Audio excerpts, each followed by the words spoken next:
Atitude Transformadora, começando agora. O programa de hoje está bem especial. Todos os programas eu digo que são especiais, né? Mas eu tenho que dourar a pílula dos meus próprios conteúdos, porque eu realmente gosto de fazer isso aqui.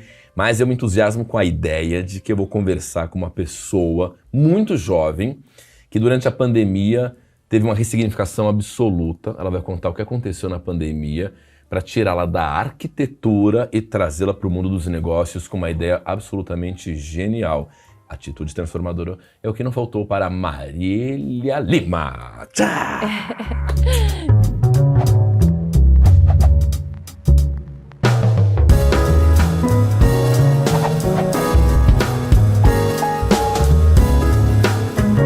Marília. Olá, gente, tudo bem? Muito obrigada pelo convite. Obrigado você por ter vindo, viu? Muito legal, que massa, que massa.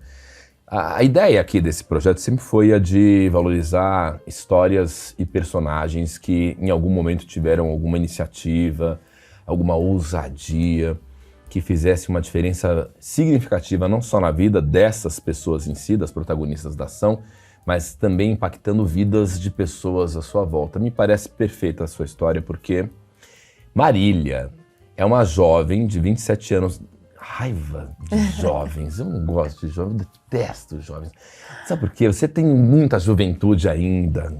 Ai, enfim, eu que já vou fazer 47. Mas enfim, olha essa história, 27 anos de idade. E antes mesmo dos 27, ou seja, com os 24, é que você teve uma iniciativa que foi muito top. Porque durante a pandemia, ela, que também estava confinada, porque não era negacionista, estava confinada, estava ali sofrendo como muitos de nós sofremos, ela começou uma empreitada nova na vida dela. Eu queria que você contasse o que foi que aconteceu e onde você chegou. Qual foi essa tal atitude que fez com que você fosse convidada para estar aqui hoje comigo? Então, né, nesse momento da pandemia, que todo mundo teve que ficar em casa, não tinha muita escolha, eu já não estava mais aguentando aquela coisa de todo dia assistir a coletiva meio-dia para saber se a quarentena vão ser 14 dias, 40 dias, 3 meses. E chegou no momento que eu precisei escolher. E eu falei, eu escolho não me alimentar dessas notícias ruins e vou parar de ver essas notícias por um tempo. E nisso eu fiz um bolo de cenoura e postei no meu Instagram. E a foto, o bolo quebrou, aquele brigadeiro escorrendo, nem era assim muito bonito, mas tinha muito carinho ali no bolo. E aí as pessoas, meus amigos, né, próximos, começaram, nossa, queria muito esse bolo, nossa, que delícia, eu amo bolo de cenoura. E nisso uma amiga minha que tava grávida falou, Má, eu preciso desse bolo. Aí eu falei, bom, minha amiga tá grávida, não tem como falar não, né? É um bom argumento. Aí eu assei numa marmitinha mesmo. Fiz o bolo, brigadeiro e escrevi em cima. Um bolinho chegou para alegrar o seu dia. E aí ela recebeu isso e como era um momento que estava todo mundo fragilizado, preso em casa, foi muito mais que um bolo, foi um carinho, ela se sentiu abraçada. E aí nesse ato ela falou, nossa, Má, eu preciso presentear meus amigos também com esse bolo, porque eu me senti muito bem e mudou o meu dia. E aí eu falei assim, não tô fazendo nada, tava de férias do escritório, eu falei, vou começar a vender, só pra ter o que fazer e não ficar naquele tempo ocioso de sem saber o que ia acontecer e naquele medo todo. E nisso eu comecei a fazer. Só que pra minha surpresa, o negócio escalou muito rápido, porque a pessoa comprava um pra ela, gostava, comprava 5 pra mandar pra 5 amigos. Aí os 5 amigos que recebiam, comprava mais 5 bolos pra mandar para mais 5 amigos. Então assim, no primeiro dia que eu vendi 4 bolos, no segundo foi 16 e na semana eu fechei em 200 bolos. Então foi uma coisa muito rápida. E aí dessa brincadeira surge o Cenouradas, que hoje é a primeira marca especializada em bolo de cenoura do mundo. Que maravilha, cara. E olha que louco. Não que a patisserie fosse a paixão da sua vida, porque você é arquiteta de formação, não é isso? Isso, e eu tinha acabado de me formar, eu estava formada em menos de um ano, assim. Mas eu já não queria trabalhar com arquitetura, eu estava trabalhando em comunicação. Então você tinha um emprego num escritório de comunicação, você devia ter um talento, é impossível, essa história não está associada a algum talento, né? Você devia ter um talento de confeiteira, mas não dava muita atenção para isso, até as pessoas começarem a falar, nossa, tô adorando isso aqui. E aí você viu uma oportunidade. Mas a confeitaria era uma paixão sua? Então, eu sempre gostei de fazer doces, mas nada muito elaborado, assim, que nem se fala confeitaria, fazer um macarrão, fazer... sei lá, um caramelo, isso eu já não sei fazer, entendeu? Eu não sei fazer, aí já é uma gastronomia, um lado da gastronomia que eu não estudei. Então, assim, eu gostava de fazer brigadeiro, fazer um bolo aqui, uma sobremesa ali, mas nada muito profissional, entendeu? Então, e o bolo de cenoura, por ser um bolo simples de liquidificador, na hora da pandemia, eu presa em casa, fez total sentido fazer esse bolo, entendeu? Então, assim, eu juntei muito mais meu lado criativo, de branding, de marketing, num produto da gastronomia, e acho que a junção dos dois deu muito certo. Que coisa foda, porque obviamente as pessoas adoram bolo de cenoura, né? Faz parte da nossa cultura. Eu não sei nem dizer assim, deveria saber, porque a Marcela, minha mulher, é confeiteira. Eu deveria saber sobre o bolo de cenoura e a apropriação cultural do bolo de cenoura. Se é uma coisa, é uma criação brasileira, isso é uma receita nossa? Então tem o nosso, né? Bate a cenoura com os ovos, óleo, açúcar e farinha. Tem o americano também, só que aí a cenoura ela vai ralada, é um bolo com especiarias e em vez de ter açúcar refinado é o açúcar mascavo. E as coberturas também são totalmente diferentes. Aqui é o brigadeiro ou aquele craqueladinho, né, que vó costuma fazer no tabuleiro. E o americano é uma cobertura de cream cheese ou iogurte, é menos doce, extremamente doce como é o nosso, né, é um pouco mais equilibrado. Bom, mas o fato é que, independentemente da etimologia, bolo de cenoura, a origem, etc, etc, o brasileiro sempre adorou bolo de cenoura, né? Uma coisa que as pessoas amam. Então, você começou a fazer esses bolos na pandemia, as pessoas começaram a pedir, você viu uma oportunidade de negócio. Só que hoje, Cenouradas tem 2 lojas físicas, tem uma fábrica. Nós temos 3 lojas 3 físicas, já? 3 físicas, 6 deliveries e uma fábrica. Quantas pessoas você está empregando hoje? Hoje, já? 30, 34. É que sempre, às vezes, entra um, sai um, mas tá nessa média. Legal. Bom, e poderia não ter acontecido nada disso se você não tivesse tido um faro para negócio, né? Primeiro que ela se abriu para uma oportunidade, né? Isso é muito legal, assim. E acho que você soube usar os teus conhecimentos de comunicação a favor do teu impulsionamento de negócio. Queria que você contasse agora desse segundo momento. A pandemia te mostrou uma oportunidade, você agarrou nela. Agora, em que momento que a coisa foi escalonando e você falou, putz, eu posso ser uma executiva disso aqui? Sim. Então, quando eu comecei o Cenouradas, era uma brincadeira e ele começou a crescer, eu precisei dar um nome para essa brincadeira. Foi aí que veio o Cenouradas e o Hipopótamo. Porque eu já não conseguia pedir os pedidos no meu Instagram pessoal ou pelo meu WhatsApp. Então, nisso, eu criei uma marca e um Instagram para isso. Eu estava afastada da empresa que eu estava trabalhando em férias. E quando acabam minhas férias, eu sou demitida. E demitem todos os funcionários, porque era uma empresa de moda que fazia vestidos de festa, então ia ser complicado manter uma empresa naquele cenário sem festa, sem aglomeração, bem complicado. Só que no mesmo dia eu fui contratada para trabalhar numa outra empresa que fazia kimono de jiu-jitsu e na área de marketing. E aí eu comecei a ir trabalhar e eu via que eu já tinha um trabalho na minha casa, então eu tinha que trabalhar lá, chegar em casa e trabalhar de novo. E parece que eu já não estava acreditando no meu trabalho da empresa mesmo, do CLT, porque eu falava, poxa, eu já tenho um trabalho, Cenouradas está me dando mais do que eu estou ganhando aqui, é uma coisa que eu posso crescer, e cada vez mais pedido, e empresas grandes querendo fazer parceria, e eu não tinha um CNPJ. Foi aí que, assim, me deu um sentimento muito ruim, até de medo, de eu preciso tomar uma decisão, porque a gente tem uma falsa confiança no trabalho CLT, né? Que todo mês eu vou ganhar isso, então se eu for demitida eu tenho seguro-desemprego. E aí você fala, não, eu vou abrir mão disso e eu vou acreditar na minha empresa. E quando você acredita no começo, eu tinha que ser tudo. Eu tinha que ser a pessoa que faz o bolo, que faz compras, que faz contabilidade, que faz o financeiro, que pega o pedido, que entrega o pedido. E aí você assume essa responsabilidade que é muito grande no começo. E é acreditar no processo, que eu sempre acreditei. E aí eu fui juntando o meu profissional de criação de arquitetura, o que eu fazia antes, eu era uma marca de moda, então tinha que ter fotos bem feitas dos vestidos, hoje eu vou fazer fotos bem feitas dos meus bolos. Que são ótimos. Então, assim, eu peguei tudo que eu fui aprendendo e transformando na minha empresa no que eu acreditava e fui aprimorando. Fui conversando com muitas pessoas do mercado e aí foi surgindo assim. E aí, na hora que deu o estalo, foi assim, preciso abrir um CNPJ, porque tem um Iguatemi querendo fazer parceria com a gente. Ah, porque o Chalezinho quer fazer uma parceria com os Cenouradas e a gente precisa emitir nota. Eu falei assim, não, vamos abrir um CNPJ e vamos começar a ir pôr no iFood e seguir. E aí, graças a Deus, só foi, assim, a gente só cresceu. Que legal.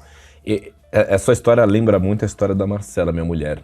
E vou dizer um aspecto, né? Além de ambas trabalharem com patisserie, você especificamente com bolos de cenoura, mas quem vai no Cenouradas tem barra de bolo de cenoura, Sim, de chocolate, várias opções tem de doces. 1000 opções, variações sobre um mesmo tema, Sim. digamos assim, né? E a Marcela já faz confeitaria de casamento. Mas me chama a atenção uma coincidência das duas histórias, a Marcela também veio aqui, e agora a Marília. Não necessariamente o impulso para você fazer isso foi uma grande paixão pela confeitaria, assim como aconteceu com a Marcela. Isso daí é para tirar a sua desculpa esfarrapada, você que está assistindo, dizendo eu não posso fazer uma coisa acontecer se eu não tiver profunda paixão. Porque às vezes a pessoa, em nome da tal paixão, não arregaça as mangas Sim. e vai para as cabeças, Sim. né? Não é que você era uma aficionada por bolos de cenoura e falou, nossa, consequentemente as coisas vão acontecer. Sim. Você viu que as pessoas gostaram e você viu uma oportunidade nisso. Não necessariamente você chegou a fazer esses cursos extensivos. Não, eu fui na raça, até Na hoje eu tô na raça. Não é? Como é que é o nome daquela confeitaria chiquérrima que todo mundo faz? Aquela lá, Cordon Bleu? Não. Então, Não fiz. acho valioso esse tipo de relato também para mostrar que às vezes a oportunidade faz o patrão mesmo, né? Sim, e às vezes eu vejo que as pessoas buscam muito a perfeição, eu só vou fazer quando tiver bom e perfeito, e até falam que se tiver perfeito, na hora que você lançou, é porque já tá tarde demais, né? Então eu acho que o segredo do empreendedor é ir testando e vendo, isso deu certo, eu continuo, deu errado, eu vou parar, eu vou mudar a estratégia.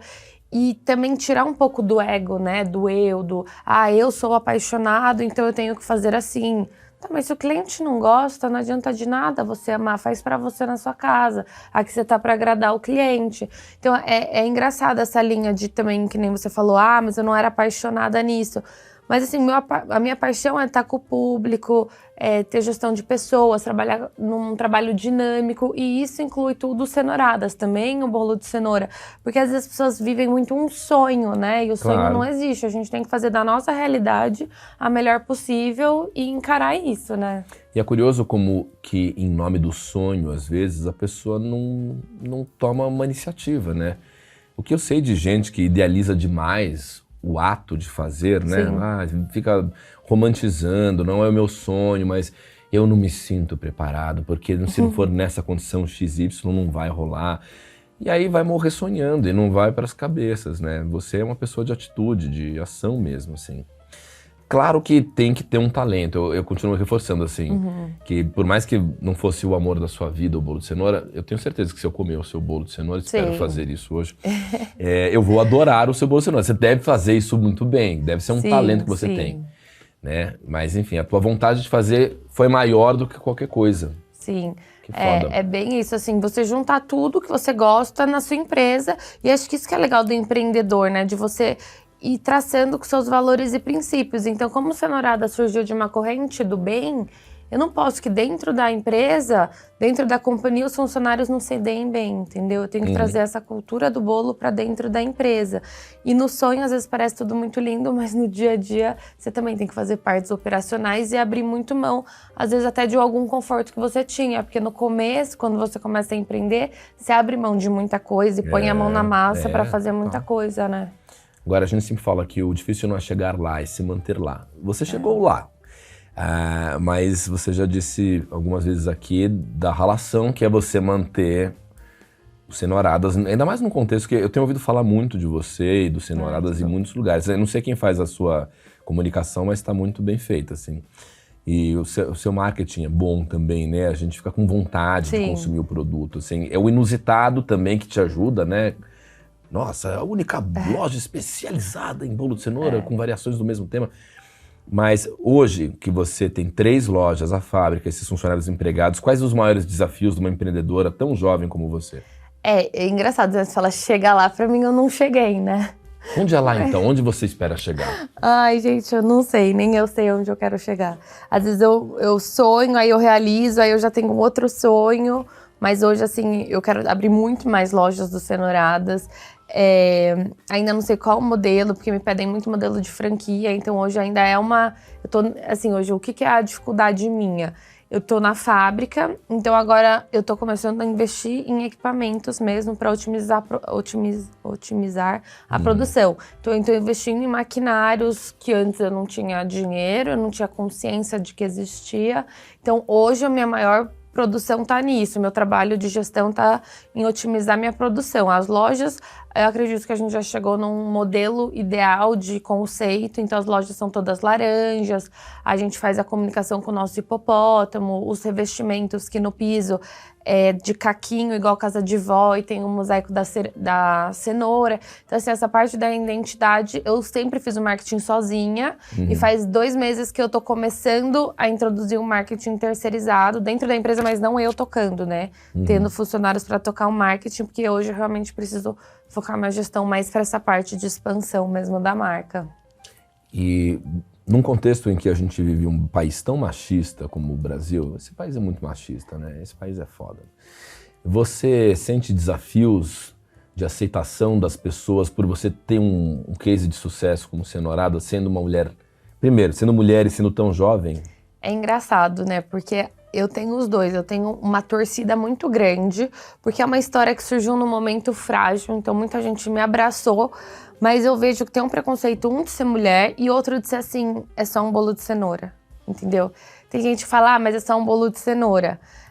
Nossa, mas bolo de cenoura todo mundo faz. E aí eu falo, então faz aí faz sua marca aí de bolo de cenoura, entendeu? Então assim, eu sinto que às vezes vem uns ataques assim, e aí é muito legal, porque os próprios seguidores dos Cenouradas vão lá e defendem. Então eu acho também importante ter o hater, porque aí eu vejo que eu tenho os fãs. Então aí eles mandam assim, eu não sei fazer, então manda o seu aqui pra minha casa. Então assim, tem um preconceito de ser mulher e tem um preconceito, eu sinto até de assim, é muito fácil, é só um bolo de cenoura. Então às vezes a pessoa quer julgar, mas se eu virar pra ela e falar, e você, fez o quê? Quantas pessoas você tá empregando no país? Entendeu? Mas assim... eu prefiro olhar para o outro lado, prefiro olhar para quem me apoia, para quem me dá suporte. Legal. Mas é difícil, né? Como mulher e como ser muito nova, às vezes até agora que eu tô comprando máquinas, às vezes eu sinto que as pessoas olham para mim tipo assim, imagina, ela não vai comprar esse maquinário. Aí eu chego lá e falo assim, não, eu quero. Entendeu? E aí o cara começa, nossa, não, ela vai comprar, olha, não sei o quê. Isso dá um pouco de raiva, às vezes. Claro. Não, e falando sobre juventude, né? A juventude é uma coisa meio dicotômica, digamos assim, nesse país, né?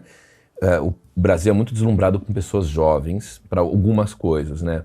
Quando eu fazia CQC e era jovem, tinha 31 anos, eu tinha, obviamente, muito mais projeção e eu tinha fã-clubes, eu tinha o amor das pessoas, porque, acima de tudo, eu era jovem. O Giannichini, quando foi dar entrevista pra gente no Matéria-Prima, que era um programa que a gente fazia na TV Cultura, falou que o assédio dele, quando ele era jovem, era muito maior porque as pessoas queriam beber a juventude dele, queriam sorver a juventude que ele tinha. Mas ao mesmo tempo que tem esse deslumbramento com os jovens, para algumas coisas o Brasil é arrogante com o jovem, né? E me parece que é o que acontece no mundo dos negócios, assim, um jovem pode se comunicar, pode atuar, pode dançar e cantar, pode ser artista, etc. Mas às vezes quando o jovem vira um executivo e passa a fazer sucesso, começa a ter franquias, que talvez é o que aconteça com você, me parece que já falam assim, mas não tem experiência. Acontece isso com você? Acontece um pouco, mas é o que eu te falei, eu tento não dar olhar pra isso, eu tenho vários amigos jovens que são empreendedores, hoje nós temos até um grupo no WhatsApp que tem vários empreendedores de confeitaria, vários são jovens, então assim, eu também tenho um lado meio de levar a vida que eu não me deixo absorver por esse tipo de comentário, ou até porque assim, no fundo a pessoa só fala do que ela tá cheia. Está tão, assim, eu não tenho tempo de falar mal de alguém ou do trabalho da pessoa, entendeu? Só fala que não tá construindo nada. Porque até quando eu vejo alguma coisa que eu não gosto muito, às vezes eu prefiro nem falar, porque eu sei como é difícil também estar no lugar dela. Claro. Então, eu acho que assim, eu prefiro não fazer o que não fazem pra mim, sabe? E fugir desse tipo, porque isso não vai me alimentar. Tem críticas que eu acho que são super válidas, de clientes, feedbacks, mas às vezes tem umas críticas que não são construtivas e, sei lá, eu só ignoro porque não vai me alimentar em nada. Legal. Né? Bom, e num contexto em que as pessoas gostam tanto de histórias de superação. Pra mim, essa é uma história de superação. É óbvio pra mim, sabe? Que tô de fora. Uma jovem arquiteta, na pandemia, confinada em casa, obviamente preocupada com a situação da doença, né? Do coronavírus, da extensão desse prejuízo para toda a humanidade, né? Você falou que você sempre acompanhava, né? Sim. Os boletins da Organização Mundial de Saúde. Então você era uma pessoa antenada que estava em casa sofrendo, com medo, devia ter parente talvez em situação de risco como a gente, né? Uma pessoa ligada no que estava rolando. Aí dessa preocupação toda você resolveu fazer alguma coisa, viu que dava margem para uma oportunidade, virou a chave da sua vida, saiu da arquitetura, também da comunicação que você estava, abriu um negócio que está todo mundo falando. Já caiu na tentação agora de contar um pouco dessa história de superação nesse delicioso universo das palestras?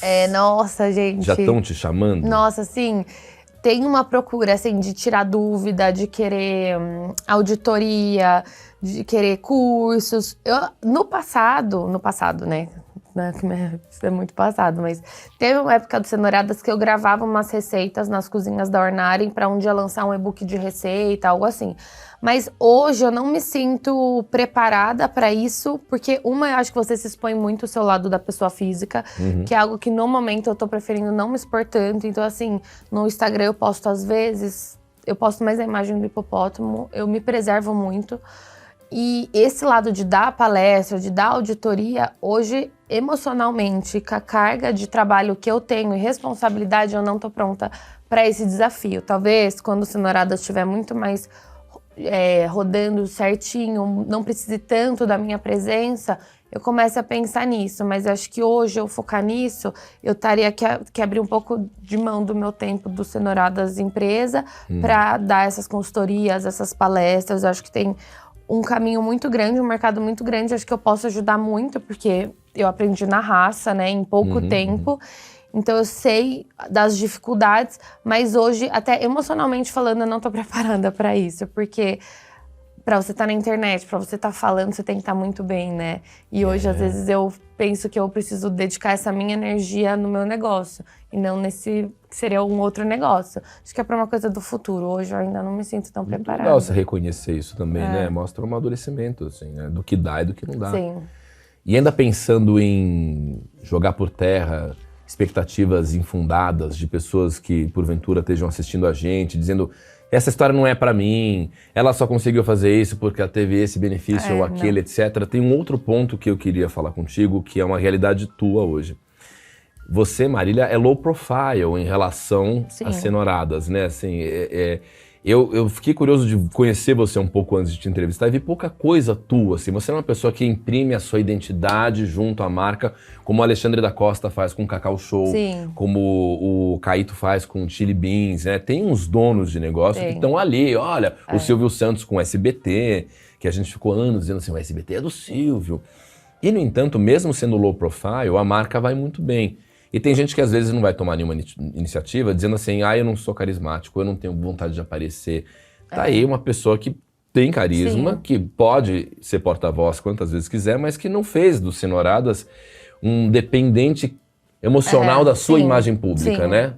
É engraçado isso. Eu vejo que hoje as pessoas têm uma dificuldade de entender o que é humanizar uma marca com mostrar sua vida pessoal na sua marca. Então, assim, hoje, eu acredito que eu preciso aparecer de vez em quando, porque existe essa pessoa por trás.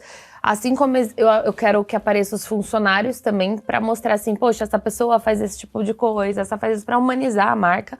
Mas, por outro lado, eu tenho um personagem que é o hipopótamo. Então, eu quero trabalhar muito esse hipopótamo. Então, a gente tem fantoche de hipopótamo, que a gente, quando tem evento, filma o fantoche chegando, porque eu também acho que é uma coisa lúdica. O hipopótamo dos grafites da loja a gente traz para o mundo digital, que futuramente pode ser um NFT. Então, eu gosto de trabalhar com o personagem hipopótamo e aparecer de vez em quando. Então, assim, eu não quero ficar me expondo lá, porque eu também tenho uma vida pessoal, pessoas que não querem aparecer. E é o que eu te falei, hoje a internet, quando você põe seu rosto, as pessoas se sentem à vontade de falar o que elas quiserem. Então, eu também, como eu não tô disposta a ouvir o que as pessoas vão falar, eu não tô disposta a aparecer. Então, eu tento ser mais cautelosa. Então, assim, você tem que aparecer na sua marca para falar do seu produto, para mostrar o seu dia a dia da operação. não tem que mostrar assim, ai, tô almoçando com essas 5 amigas, ai, gente, cortei o cabelo, ó. Assim, tem gente que faz, tá tudo certo. Eu não quero, entendeu? Eu não quero pôr onde eu tô almoçando, onde eu tô... Se teve o casamento da minha amiga, eu vou postar no meu Instagram pessoal, a roupa que eu usei. Assim, eu acredito que quem tá no Instagram do Cenouradas tá ali porque quer comprar bolo, ou porque se inspira na história e quer construir a sua. Então, assim, eu tento dividir. Se eu tô fazendo certo ou tô errado, não sei, mas pra mim tá fazendo sentido. Legal. Então é isso, você não precisa ser o mais... Eu não tô lá pra blogueiragem, eu tô lá pra vender bolo. Então eu só preciso contar um pouco da minha história. E aí eu gosto de vir em programas como esse, que aí eu sento, eu conto minha história, consigo passar até uma outra imagem, porque eu também acredito que eu já sou jovem. Se eu ficar sempre me expondo nas minhas redes, os funcionários também fala, poxa, mas a gente trabalha lá e do nada ela tá lá, comendo, bebendo, não tem nada a ver com o que a gente faz aqui, sabe? Aí vou postar de política, cada um lá, vota em cada um. É complicado, eu tento ser mais assim, Cenouradas é um hipopótamo, que é o dono, é o hipo, e a Marília é mais uma funcionária igual todos os outros, entendeu? Claro que eu tenho um papel mais importante, porque eu sou a gestora, mas assim, não sou eu, entendeu? Somos nós, entendeu? Acho mais... E você falando do Hipo, né, que é o personagem, o hipopótamo, que é o cartão de visita dos Cenouradas, uma dúvida pessoal, assim, eu fiquei rememorando, assim, o hipopótamo é um grande fã das cenouras? Tá no cardápio dos hipopótamos comer cenouras? Essa Por que o hipopótamo? Olha, você não aguenta mais responder essa isso. pergunta é a pergunta assim, se eu ganhasse 50 centavos, olha, eu tava bem já. Cara... eu podia ter pesquisado isso a seu respeito. Ela não gosta de falar sobre o hipopótamo. Não, eu não ligo, mas é engraçado, porque eu não tenho tinha que ser um hipopótamo. O que acontece? Quando eu comecei nessa brincadeira, um amigo meu que é fotógrafo comprou um bolo e fez um vídeo. E ele começava desenhando um hipopótamo e comia o bolo. Eu falei, nossa, tá muito legal esse hipopótamo. E a minha ideia sempre foi um nome em português e um mascote. E não podia ser um coelho, porque eu pensava assim, Coca-Cola é um urso polar, a Kellogg's é um tigre, o M&M's é o M&M's tipo de boneco. Aí eu pensava, meu, tem que ser uma coisa nada a ver. Aí quando eu vi o hipopótamo, eu falei, vamos pôr esse hipopótamo? Aí ele me mandou Cenouradas embaixo, que na época eu nem pensava que ia ser só bolo de cenoura, achei que eu ia vender várias coisas. Só que minha demanda era alta, eu era sozinha, então só dava pra vender bolo de cenoura. Aí chegou o nome, sabe, foi tudo junto, eu falei, bom, é só bolo de cenoura então. E aí o hipopótamo é fofinho, mas assim, a história de Cenouradas é muito mais legal do que o porquê do hipopótamo, porque foi só uma continuação. E hoje a gente até fez uma história em quadrinhos, né? Porque isso era uma dificuldade, que as pessoas querem muito saber o porquê da marca e como começou. E eu gravar 10 vídeos de stories fica cansativo pra pessoa ficar assistindo, e por mais que tinha, ela não assistia e perguntava. Então agora a gente criou uma história em quadrinhos que tá no nosso Instagram, que em 5 quadrinhos você entende a história de Cenouradas, o porquê do hipopótamo, então é muito legal essa parte visual. E é muito simpático, é muito fofo. É muito fofo. Bom, pra terminar esse nosso papo com Marília, eu queria... íntimo com Marília. É muito legal que você tenha vindo, mas eu sinto uma apatia por parte de muitas pessoas jovens hoje, assim. Tem muitos jovens, eu arrisco dizer que tem uma parcela da juventude que tá meio desanimada estruturalmente, assim, né? E tem uma outra parcela que tá completamente alienada, que tá tentando ser influencer a qualquer custo, enfim. Não me pergunte muito o que eu acho dos jovens, que eu tenho uma certa raiva. Os nenéns nem estudam nem trabalham. Mas vamos falar então com esses jovens que têm entusiasmo, querem fazer a coisa acontecer, não estão num país meritocrático, porque esse país não é meritocrático. Mas eu queria que você desse alguma dica, assim, para possivelmente alguma menina, algum cara que tá assistindo você agora aqui e que se inspirou na sua história, assim, uma motivação ou um caminho das pedras. O que você diria para alguém que quer um dia dar uma entrevista como a tua, do alto de um lugar como o que você conquistou? Bom, primeiro de tudo é acreditar no processo. Não vai ser de um dia para o outro. São vários diazinhos que um dia chegou o dia. Então acreditar no processo é muito importante e ter bem enraizado os seus princípios e os seus valores. Porque as pessoas, elas vão te desanimar, não é nem por mal. Você vai contar a sua ideia e alguém vai vir, nossa, mas quantos bolos você vai ter que vender para pagar um aluguel do mercado? Assim, então às vezes nem compensa muito você falar, porque sem querer as pessoas são negativas, se agarra no que você acredita no processo mesmo, ele é doloroso, mas acho que ele faz parte. Eu acho que se eu tivesse condição financeira de estar na minha casa na pandemia e tá tudo bem, o Cenouradas não teria saído. Ele saiu porque eu ia perder o emprego, eu não ia ter dinheiro pra ficar em São Paulo, então eu tinha que fazer alguma coisa, não posso ter uma depressão também. Então assim, a falta de recurso, no fim, é nosso amigo, entendeu? Você agarra nisso, porque aí você é criativo, você consegue criar algo legal e barato. Então é isso, acreditar no processo, ver a dificuldade como uma coisa positiva e acreditar em você, assim. Eu acho que não olhar muito pro lado, porque às vezes até a tendência olhar uma marca e falar, nossa, a cozinha dela é tão mais equipada que a minha, a embalagem dela é tão melhor. Só que assim, ela teve as lutas dela, ela tem as dores de cabeça dela. Então, assim, sempre olhar pro seu, assim. Eu sei que é difícil, mas não se comparar com os demais. Total. Que todo mundo tem sua hora, entendeu? Eu acredito isso, que você tem que estar pronto emocionalmente, financeiramente. Tudo tem a sua hora mesmo. Às vezes algo dá errado, depois que dá certo, você entende porque aquilo deu errado, né? É difícil. E outra coisinha, só pra terminar. Claro, por favor. Não alimentar seu ego também, o eu, sabe? Então, assim, às vezes baixar a humildade mesmo, entendeu? Eu que tinha que entregar pro motoboy o bolo, mas eu sou a pessoa que criou a marca, então o ego também, não deixar o ego, eu não faço isso, entendeu? Claro. Tentar não deixar isso ganhar de Genial. você. E eu complementaria tudo isso que ela disse com uma última coisa. Rala porque empreender é ralação. 24/7. Total. Tenho certeza que ela trabalhou muito e segue trabalhando demais, né? Tipo, já ouviu falar em férias? Não Minha psicóloga falou assim esses dias. Precisamos falar de férias. Você falou, eu já ouvi falar, né? As pessoas costumam ter. É isso. Que legal, muito bom. Obrigado pelo Obrigada, papo, eu adorei. valeu. Espero que possa ter incentivado um pouco os jovens aí de casa também a seguirem os seus sonhos e acreditar. Super.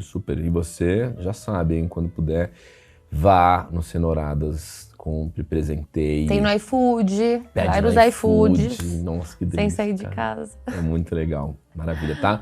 Voltamos semana que vem. Estamos chegando no final da temporada, hein? Então você não seja besta de perder as temporadas de Atitude Transformadora.